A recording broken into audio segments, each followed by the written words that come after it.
It's a big show. Adam Jahns, X's and Hoes, Wayne Larrivee, Spice Adams, and Gregory P. Allen Braggs. Let's do this. The Packers it's almost here. CHGO Bears Podcast starts right now.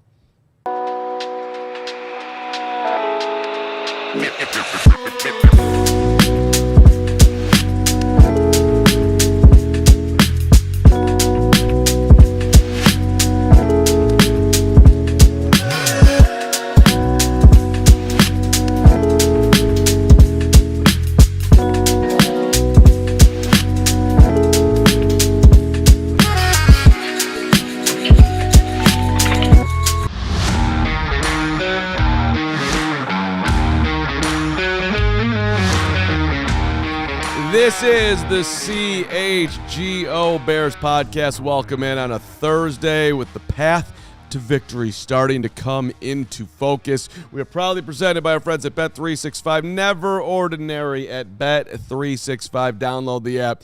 Use the code CHGO365 and you get yourself $150 in bonus bets when you deposit $10 and make a bet for $5. Mark Carman and the man, Gregory P. Allen Braggs. The P today stands for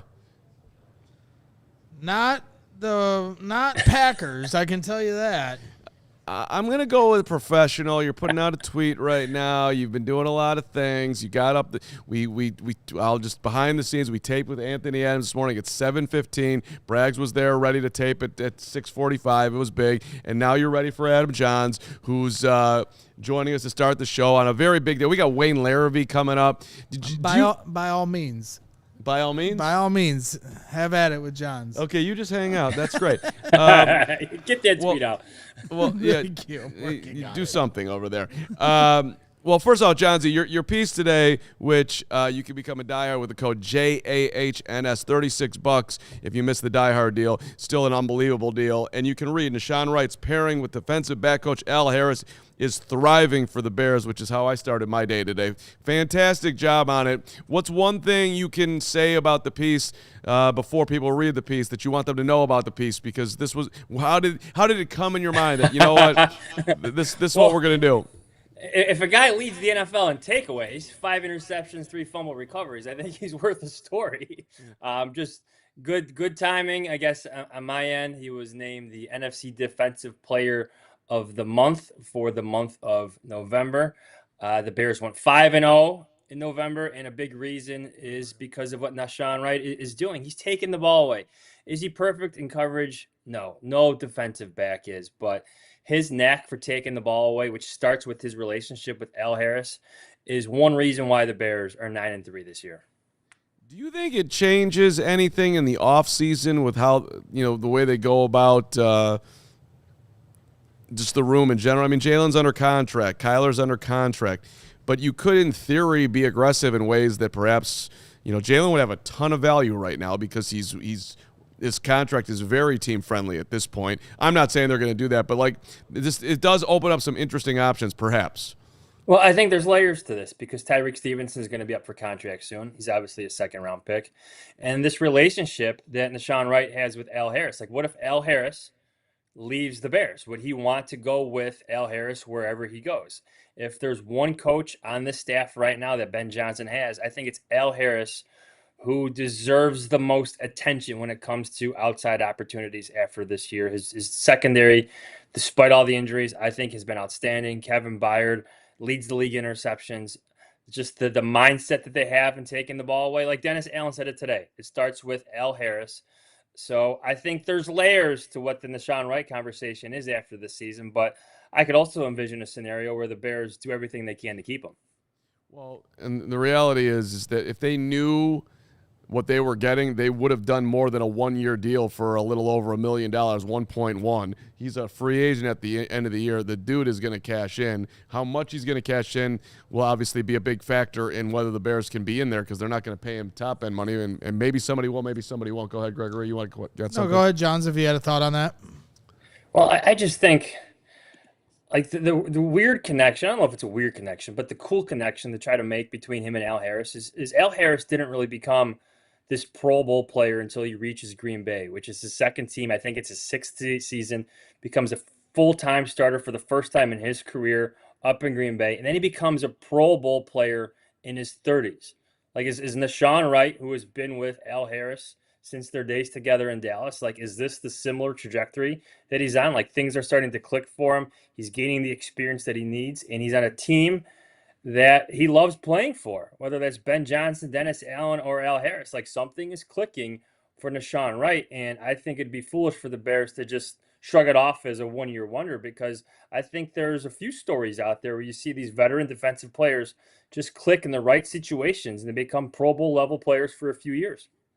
Yeah, well, it's certainly going to be an interesting offseason, just if you focus on the secondary decisions they have, whether it's extending Tyreek Stevenson or extending Jaquan Brisker or re-signing Kevin Byard or bringing back That's another big one, yeah. CJ Gardner-Johnson. They're 5-0 since he joined the Bears. So they have a lot of decisions, along with Nashon Wright, on their hands. So adding into this whole, good problem to have that the Bears currently got going with their secondary, Jalen Johnson and Kyler Gordon were on a snap count. They certainly had an impact even on that snap count. So I'm just curious, what are you hearing at this week in terms of their opportunity to kind of up that snap count and make a bigger impact against the Packers? Yeah, I would bet that those snap counts increase. Tyreek Stevenson is still dealing with his hip injury, so obviously there is playing time to be had out there. I think the more interesting decision is how you split the reps at nickelback between CJ Gardner-Johnson, who played every snap against the Eagles, and use Kyler Gordon more. Do you have to go to your dime package more to get your best 11 on the field? And can the run game or can the run defense be okay with your six defensive backs out in the field? I would argue yes, because of how good CJ Gardner-Johnson and Kyler Gordon are against the run. That includes Kevin Byard and Jaquan Brisker as well, who you can move up a little bit into the box to help against the run. So good problems to have. To answer your question, Braggs, yes, I would expect those snap counts to go up. They were in the mid-30s against the Eagles, 40s, 50s. I mean, maybe they need Jalen Johnson to play the entire game against the Packers. I'm sure he would love that. I think he's been working towards this moment. But another good problem to have for Dennis Allen this week is their rep count increases.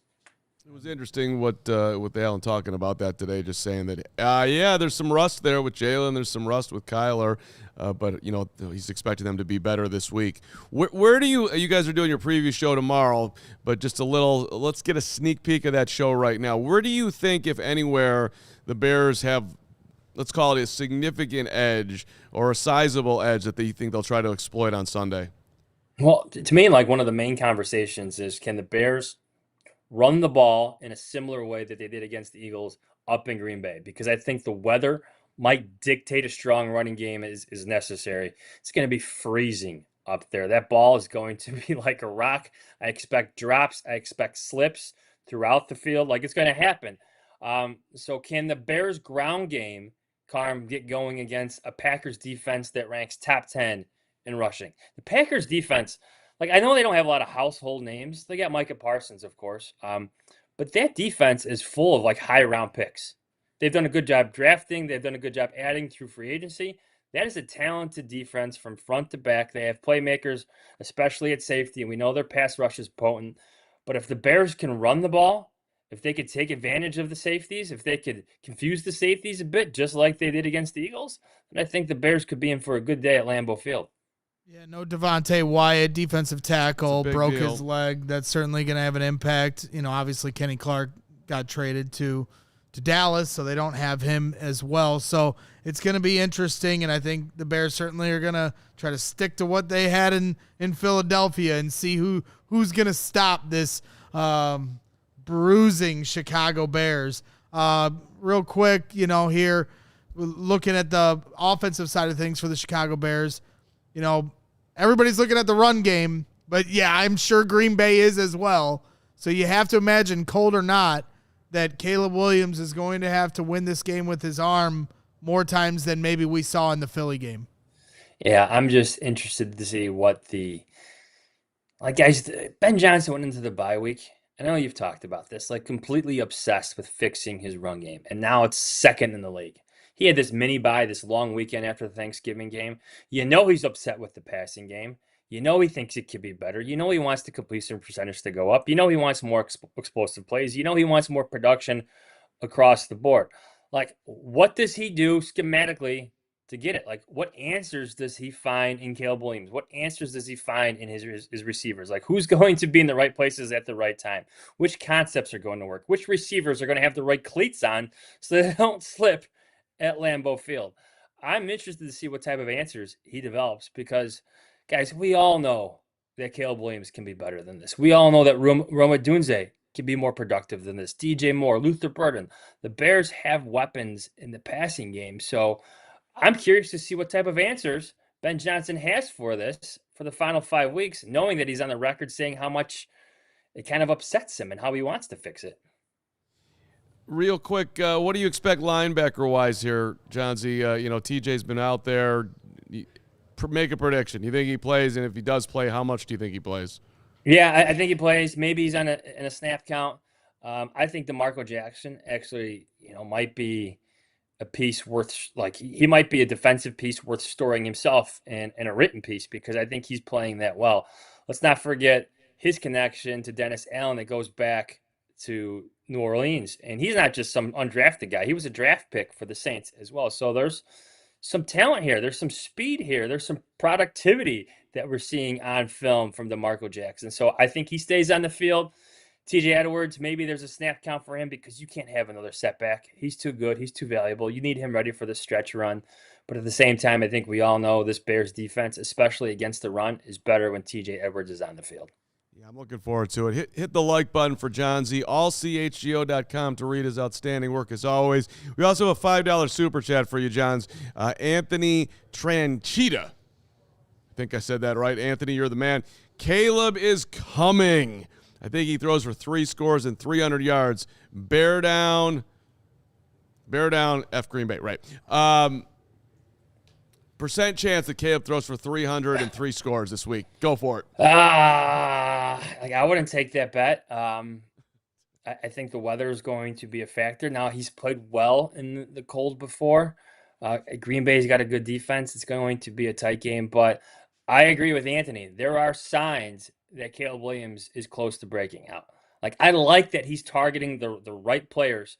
Just the moments seem off, right? Just the throws seem off. His feet seem off. There's something just missing, but there's certainly signs on film every single week that things are starting to click. Now it's just turning those signs into actual productivity on game days. Johnsy, great stuff. Read his piece. Travel safe, I think, or maybe I not. will be up there in Green Bay. Yes, I should be cleared for takeoff by Sunday. Hopefully, this sickness, what I'm dealing with, is good by then. You look fantastic. Nobody would know. You're holding it well. That's what tough guys do.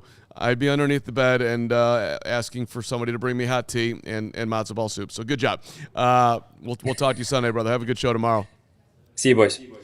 Hoge and Jahns, the preview show tomorrow. Wayne Larrivee, the voice of the Packers, former voice of the Bears, former voice of the Bulls. We're going to get emotional talking about back in the day, and also outstanding preview coming up. X's and Hoges. Oh, and X's and Hoges. Before that. I just got ahead of myself. That's in 12 minutes. You won't want to miss Wayne Larrivee, but X's and Hoges are coming up here. We've never played X's and Hoges this early. Hit the like button for it, but first.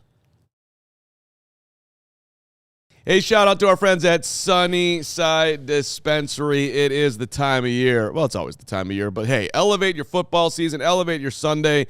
Go visit one of their shops. Go to the one in Deerfield on Milwaukee and Deerfield Road. Go to the one in Wrigleyville. Go to the one down in Champaign, ILL. Go anywhere, or even better, just go to their website, Bright Buys every day, including 50% off your first 3 online purchases. All you got to do is put in the promo code HICHGO, HICHGO. 100 different strains to choose from, whatever your flavor they've got. You want to upload, you got to download, they've got it for you. Remember the code HICHGO. Sunnyside Dispensary, Bright Buys every day, only for 21 and older or Illinois medical card holders. That's right. Love Sunnyside. Love the one right down the street from Wrigley Field. It's my go-to. But hey, I got some bad news, man. Winter is here. It is here. It is way too early this year